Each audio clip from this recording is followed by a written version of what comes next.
오늘 우리 주실 하나님의 말씀은 요한복음 2장 1절부터 11절의 말씀입니다. 함께 합독하겠습니다. 사흘째 되던 날 갈릴리 가나에 혼례가 있어 예수의 어머니도 거기 계시고 예수와 그 제자들도 혼례의 청함을 받았더니 포도주가 떨어진지라 예수의 어머니가 예수에게 이르되 저들에게 포도주가 없다 하니 예수께서 이르시되 여자여 나와 무슨 상관이 있나이까 내 때가 아직 이르지 아니하였나이다. 그의 어머니가 하인들에게 이르되 너에게 무슨 말씀을 하시든지 그대로 하라 하니라. 거기에 유대인의 정결 예식을 따라 두세 통 드는 돌 항아리 6이 놓였는지라.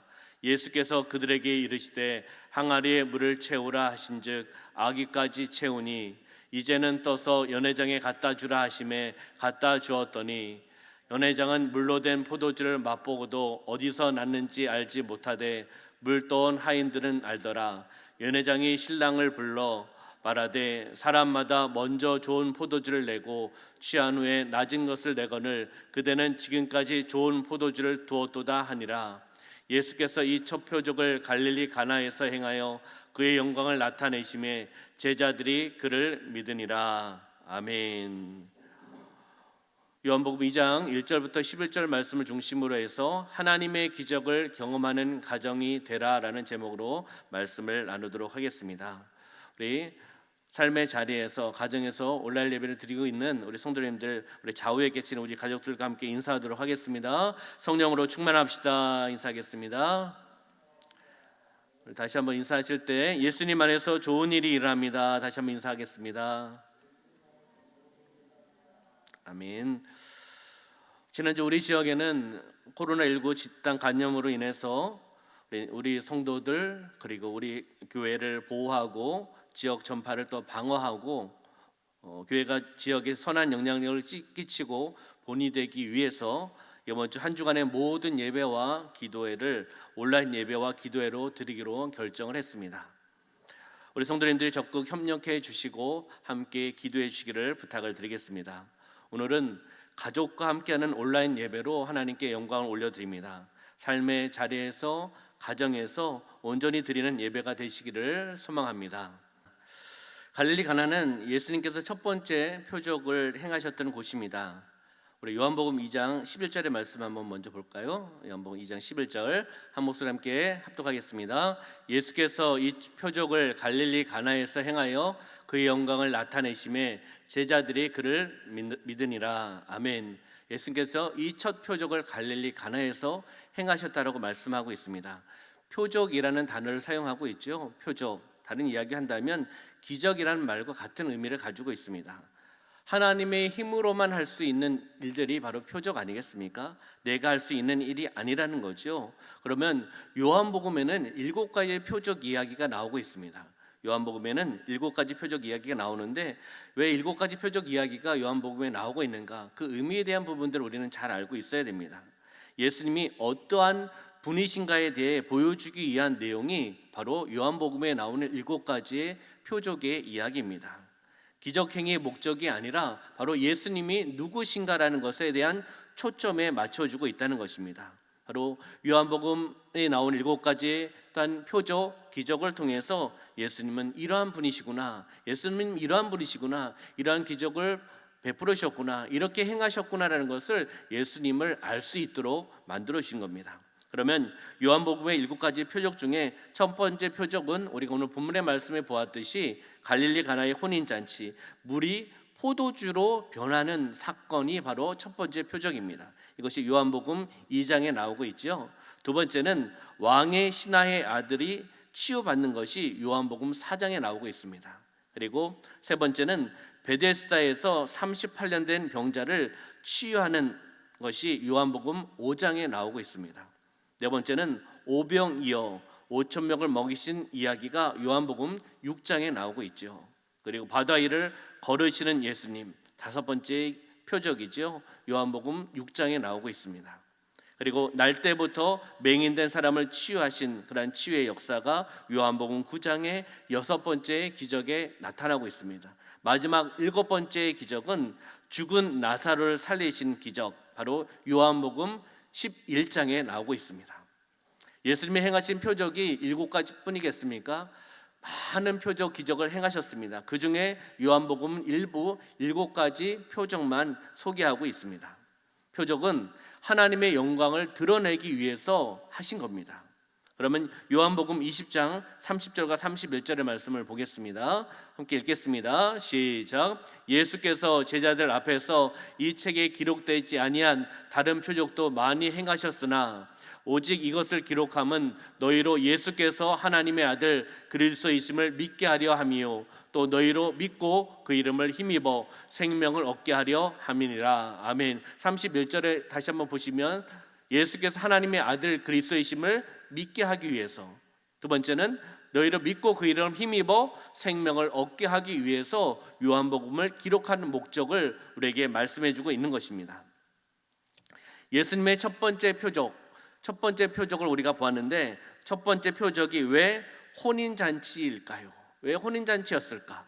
예수님의 첫 번째 표적, 많은 표적이 있는데 왜 첫 번째 혼인잔치에서 그 표적을 하셨을까라는 그런 궁금증이 있습니다. 이렇게 이야기할 수도 있겠죠. 혼인잔치, 결혼이기 때문에, 새로운 출발이기 때문에 혼인잔치에서 하셨을 것이다. 이것도 좋은 답일 수도 있습니다. 그렇지만은 바로 이 첫 번째 표적, 혼인잔치에서 했던 그 이유는 바로 하나님과의 관계입니다. 하나님 관계를 돌아보자는 거죠. 무엇을 통해서요? 혼인잔치를 통해서. 왜요? 결혼은 하나님과 인간 사이의 관계를 나타낼 때 사용되는 그러한 이미지, 그런 것을 의미를 하고 있습니다. 하나님과 인간 사이에 맺어진 언약 관계를 바로 결혼, 혼인잔치를 통해서 우리에게 알려주고 있다는 것이죠. 바로 언약을 상기시키는 사건이 바로 이 모습이라는 겁니다. 예수님과 더불어서 열리는 하나님 나라의 잔치, 이것이 바로 혼인잔치를 통해서, 결혼식을 통해서 우리에게 알려주고 있는 겁니다. 하나님 나라의 잔치를 표현하기 위해서 혼인잔치만큼 적절한 표현이 없다라는 겁니다. 바로 하나님의 나라의 잔치, 이것을 혼인잔치로 비유하여서 말씀을 하고 있는 겁니다. 그렇기 때문에 첫 번째 표적을 바로 혼인잔치에서 예수님께서 하셨다는 겁니다. 그러면 유대인의 결혼 풍습을 조금 본다면 첫 번째는 약혼입니다. 약혼. 부모님들끼리 어렸을 때 약혼을 하는 겁니다.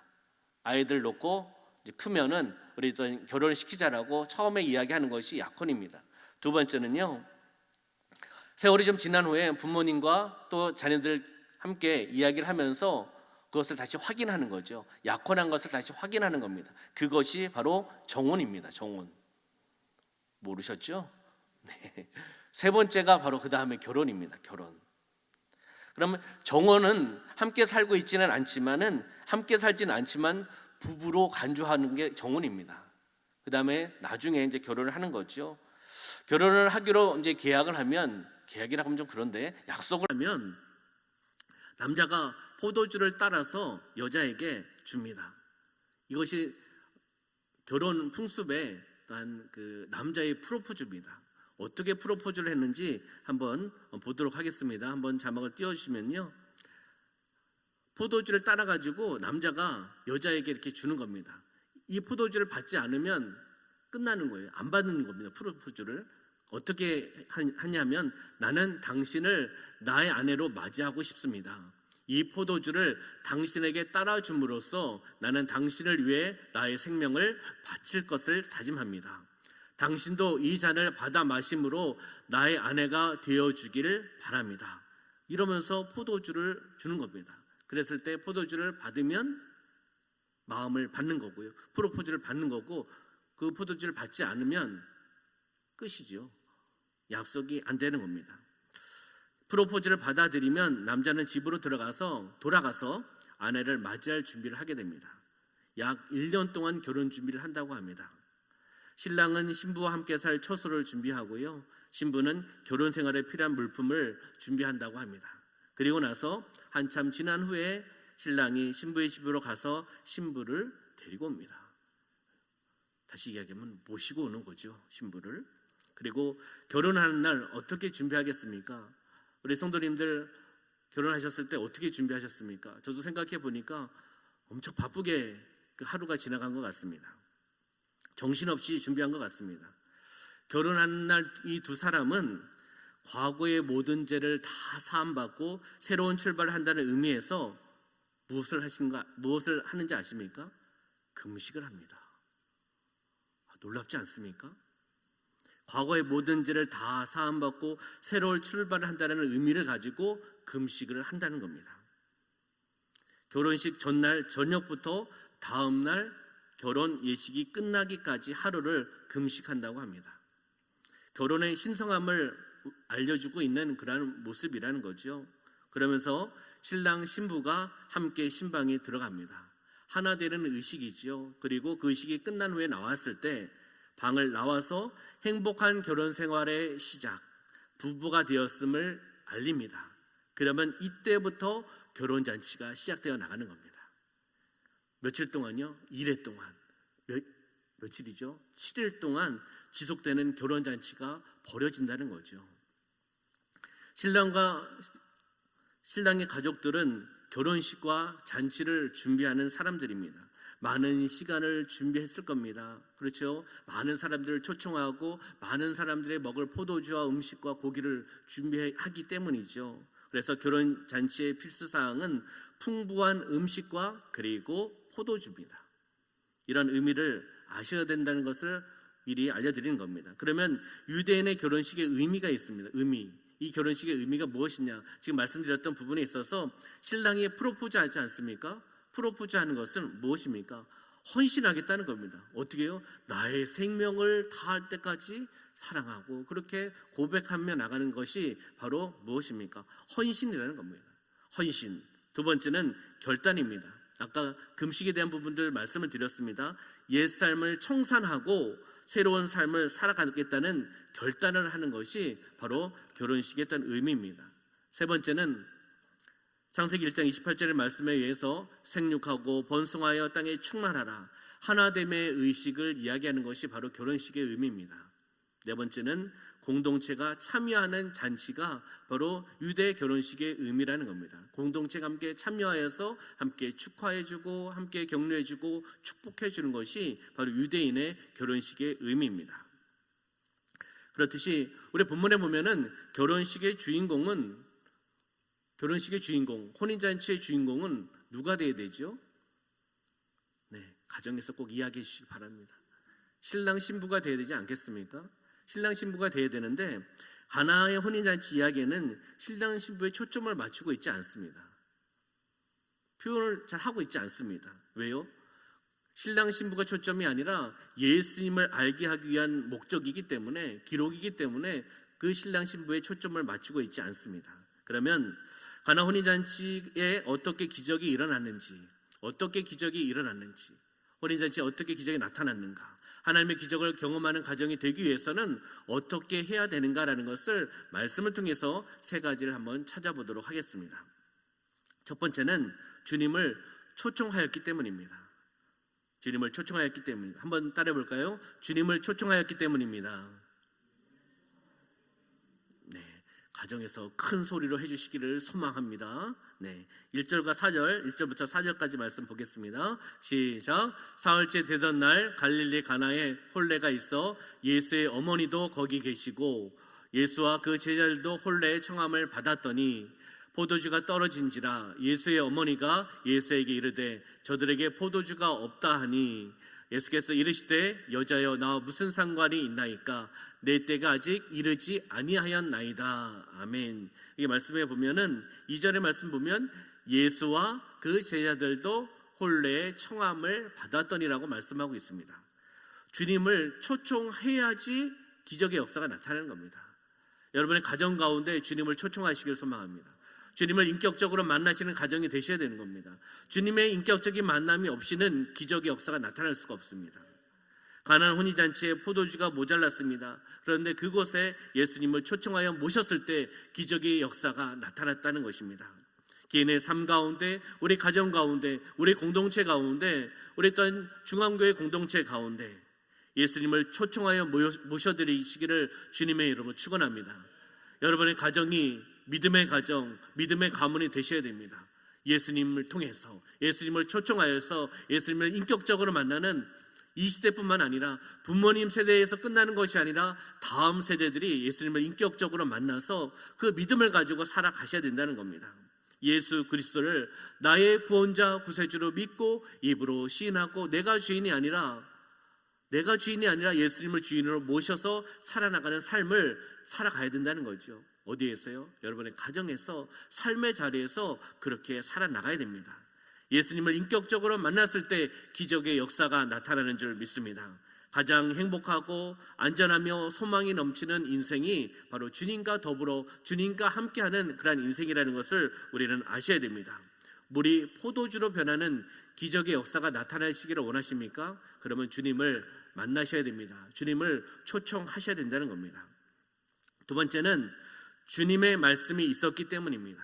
주님의 말씀이 그 가정 가운데, 주님의 말씀이 여러분의 직장과 사업장 가운데 임하여 오셨을 때 기적의 역사가 나타나는 줄 믿습니다.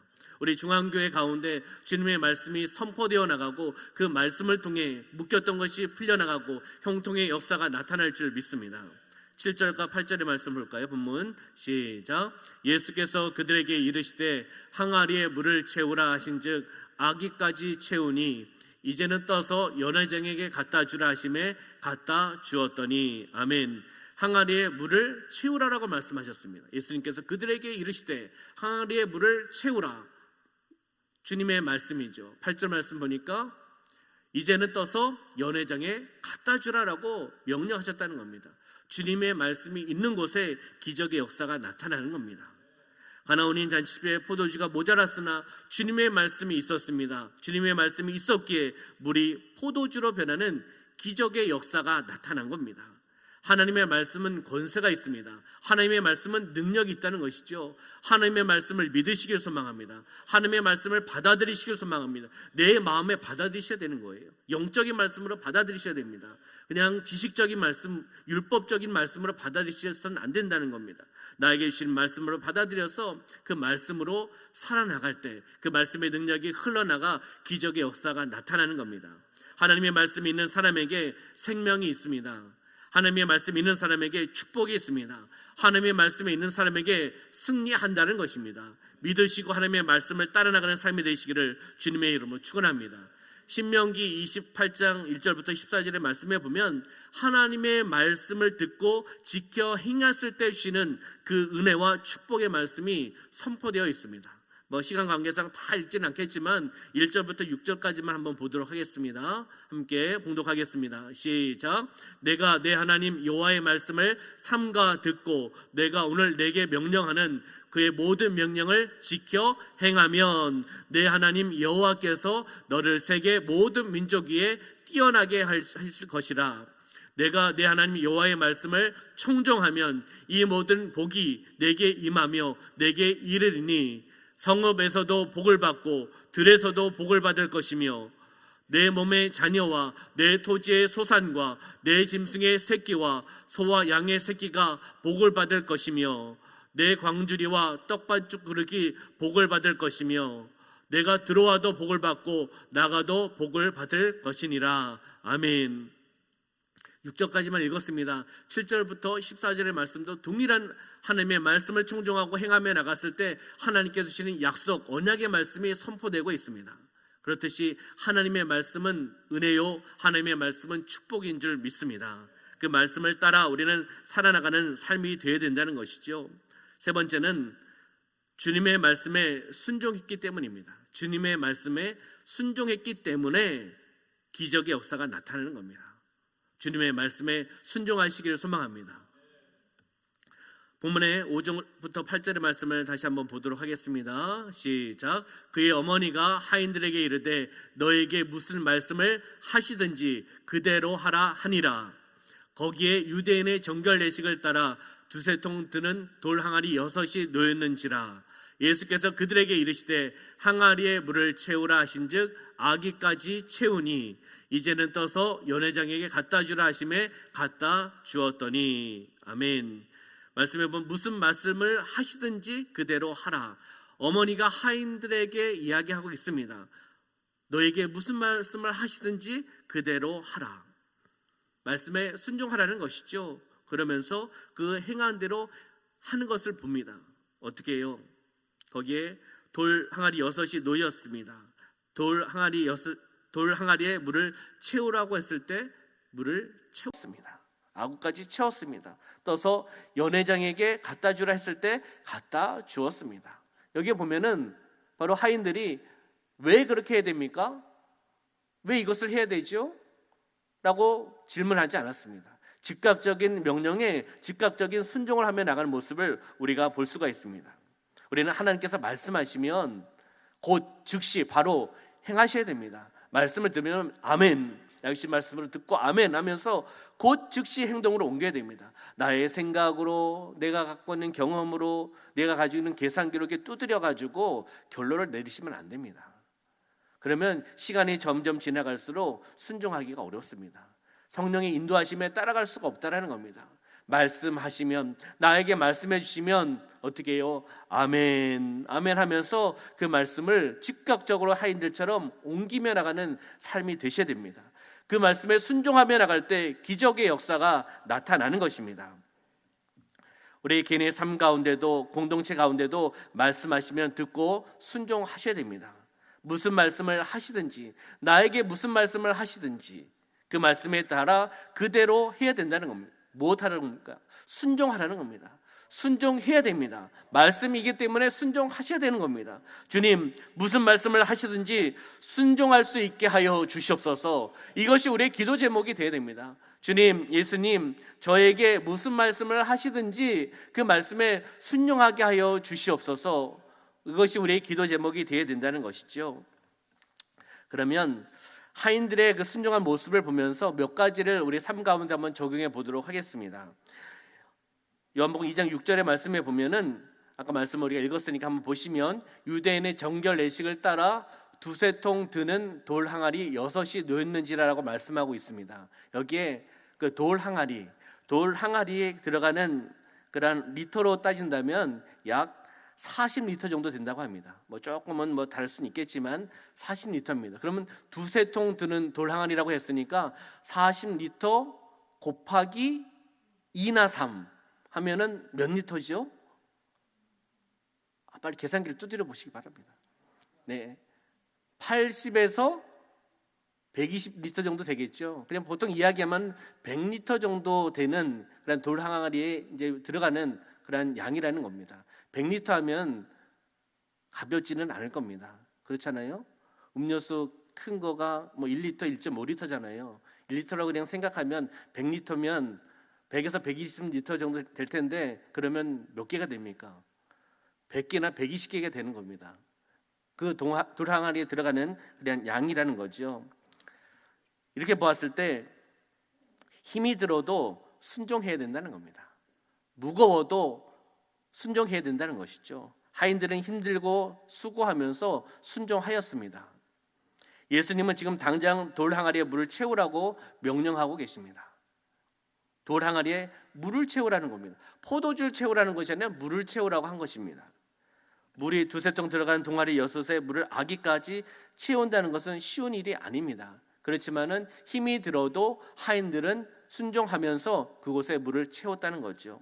말없이 물을 길어서 아기까지 가득 채웠다는 겁니다. 어떤 순종입니까? 바로 아름다운 순종입니다.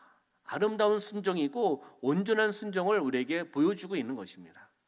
두 번째는 하인들의 순종의 모습은 어떤 순종입니까? 7절의 말씀에 보면은 예수님께서 그들에게 말씀하십니다. 항아리에 물을 채우라 하신즉 아기까지 채우니라고 말씀하고 있습니다. 아까도 말씀드렸듯이 예수님께서 하인들에게 포도주가 떨어졌는데 물을 길러와서 채우라고 하셨습니다. 지금 당장 필요한 것은 포도주지 물이 아니라는 것을 하인들도 알고 있었을 겁니다. 그러나 예수님은 항아리에 포도주가 아닌 물을 채우라고 하셨습니다. 이러한 상황 속에서 우리 성도님들은, 우리 다음 세대 우리 친구들은 이런 상황에서 말씀하셨을 때 순종할 수 있겠습니까? 포도주를 채워야 되는데 물을 채운다. 나의 생각에 맞지 않아도 순종해야 된다는 겁니다. 나의 생각에 맞지 않아도 주님께서 말씀하시면 그 말씀에 순종해야 된다는 겁니다. 물을 채워가지고 연회장에 갖다 주면 어떻게 되겠습니까? 연회장이 한 소리 할 겁니다. 왜 물을 갖고 왔냐고. 나의 생각은 그렇지 않겠습니까? 포도주를 갖다 줘야 돼. 포도주가 떨어졌으면 포도주를 갖다 줘야 되는데 아구까지 물을 채워가지고 물을 갖다 주면 연회장이 화가 나지 않겠습니까? 포도주를 갖고 와야 되는데 이 XX 뭐 이렇게 얘기할 수도 있을 거고, 이 나쁜 뭐 이런 얘기를 하지 않겠습니까? 그러나 나의 생각이 맞지 않아도 이런 상황이어도 예수님께서 말씀하시면 순종하며 따라 나가야지 기적의 역사가 나타나는 겁니다. 나의 생각이 맞지 않아도 하인들은 순종하며 나갔습니다. 여기서 세 번째 하인들의 모습을 통해서 우리에게 주신 것은 8절의 말씀입니다. 8절, 이제는 떠서 연회장에 갖다 주라 하심에 갖다 주었더니, 갖다 주었다는 겁니다. 나의 마음이 상하고 불편해도 순종해야 된다는 겁니다. 나의 마음이 상하고 불편해도. 하인들의 마음이 좀 상했지 않았을까라는 생각이 듭니다. 불편했을 거라는 생각이 듭니다. 그렇지만 마음이 상하고 불편해도 순종했다는 거죠. 왜요?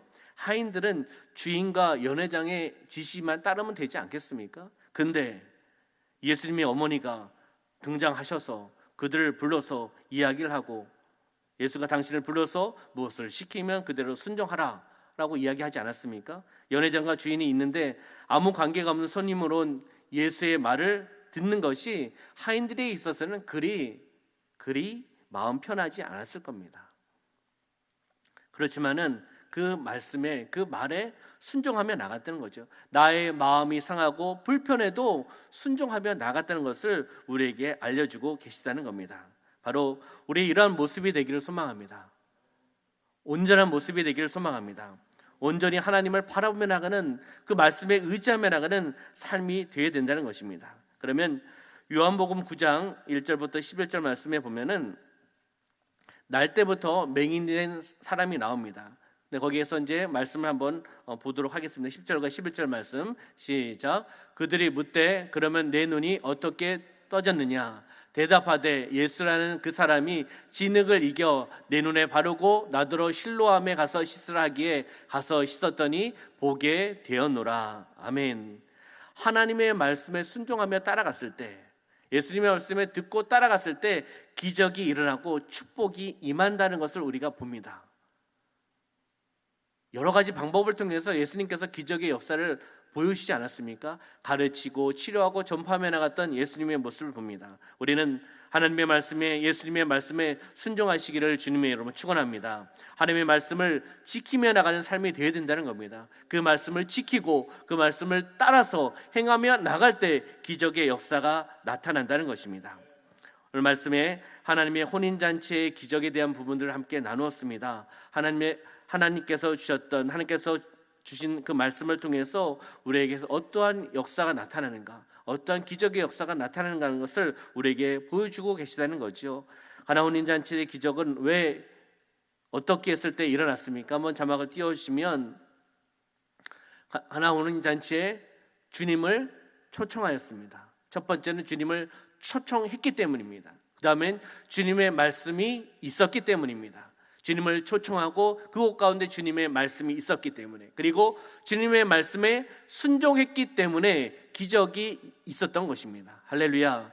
우리의 삶 가운데 적용하셔야 됩니다. 주님을 초청하고 주님의 말씀을 듣고 주님의 말씀에 순종하며 나갈 때 가나 혼인잔치의 기적의 역사가 나타났던 것처럼 우리의 가정 가운데도 동일한 역사가 나타날 줄 믿습니다. 그러면 다시 한번 자막 다음 거 띄워주시면, 네, 하나님의 기적을 경험하는 가정이 되기 위해서 동일하지 않습니까? 오늘 제목이 하나님의 기적을 경험하는 가정입니다. 하나님의 기적을 경험하는 가정이 되라라는 말씀입니다. 가정의 주님을 초청하셔야 됩니다. 동일합니다. 가정의 주님을 초청하고 주님의 말씀을 가정에서 들으셔야 됩니다. 우리 자녀들이 들으셔야 됩니다. 우리 부모님들이 들으셔야 됩니다. 주의 말씀을 내 마음에 새기셔야 된다는 거죠. 새기고 그 다음에 행하며 나가는 믿음이 되어야 된다는 겁니다. 주님의 말씀에 순종해야 된다는 것이죠. 이 세 가지를 꼭 기억하시기를 바랍니다. 주님을 초청하시고 주님의 말씀을 들으시고 주님의 말씀에 순종하며 나가는 여러분의 삶이 되시기를 주님의 이름으로 축원합니다. 하나님의 기적을 체험하며 나가는 가정이 되시기를 주님의 이름으로 축원합니다. 함께 이 시간 기도하며 나가겠습니다. 함께 기도하실 때 우리의 말씀을 생각하시면서 우리의 삶 가운데 하나님의 기적을 체험하며 나가는 가정이 되어 나가게 하여 주시옵소서. 주님을 내 마음에 모시게 하시고 초청하게 하여 주시고 주님의 말씀에 더 가까이 나가게 하여 주시고 주님의 말씀에 순종하며 나가는 삶이 되어 나갈 수 있도록 주관하여 주시옵소서. 함께 이 시간 기도하며 나가겠습니다. 참으로 좋으신 아버지 하나님, 참으로 감사합니다. 우리에게 또한 말씀하여 주시고 그 말씀을 듣게 하여 주시고 깨달으며 나가게 하여 주심을 감사합니다. 하나님의 기적을 체험하기 위하여 우리 또한 가정이 가나안 혼인잔치의 그 잔치의 기적을 바라보면서 우리의 삶 가운데 적용하며 나아가게 하여 주심을 감사합니다. 주님을 초청하며 나가는 가정 되어 나가게 하여 주시옵소서. 주님을 초청하며 나가는 가정 되어 나가게 하여 주시옵소서. 주님을 마음에 모시며 나가게 하여 주시옵소서. 예수 그리스도 나의 구원자 구세주, 내가 주인이 아니라 예수님의 주인으로 모시고 살아나가는 삶이 되어나갈 수 있도록 인도하여 주시옵소서. 주님의 말씀을 가까이 하며 나가게 하여 주시옵소서. 그 말씀을 듣게 하여 주시옵소서. 청종하며 나가게 하여 주시옵소서. 그 말씀으로 승리하며 나가는 삶이 되어나갈 수 있도록 주관하여 주시옵소서. 그 말씀에 순종하며 나가게 하여 주시고 그 말씀을 따라 나가는 삶이 되어나갈 수 있도록 주관하여 주시옵소서. 하나님을 자랑하는 간증의 주인공이 되어 나가게 하여 주시고 예수님께 함께하는 잔치에 동참하며 나가는 기쁨을 누리며 나가는 우리 성도님들 모든 가정이 되어 나갈 수 있도록 역사하여 주시옵소서. 하나님 함께하여 주심을 감사드리며 예수님의 이름으로 기도하옵나이다. 아멘. 살아 역사하신 아버지 하나님, 가나 혼인잔치의 기적을 통하여 우리에게 말씀하여 주심을 감사합니다. 주님을 초청하였을 때, 주님의 말씀이 들을 때, 주님의 말씀에 순종하며 나아갔을 때 하나님의 놀라운 기적의 역사가 가나 혼인잔치에 임한 것을 우리가 알게 되었습니다. 우리의 삶 가운데, 우리 가정 가운데도 동일한 은혜와 동일한 기적의 역사가 나타나기를 소망합니다. 우리의 가정 가운데 주님을 초청하며 나가게 하여 주시옵소서. 주님의 말씀을 듣게 하여 주시옵소서. 청종하며 나가게 하여 주시옵소서. 주의 말씀을 통하여 행하며 나가는, 순종하며 나가는 삶이 되어나갈 수 있도록 축복하여 주시옵소서. 그것을 통하여 예수님과 함께하는 잔치에 동참하며 나가는 기쁨을 누리는 가정이 되어나가게 하여 주시고 하나님을 자랑하는 간증의 주인공이 되게 하여 주시옵소서. 함께하여 주심을 감사드리며 예수님의 이름으로 축복하며 기도하옵나이다. 아멘.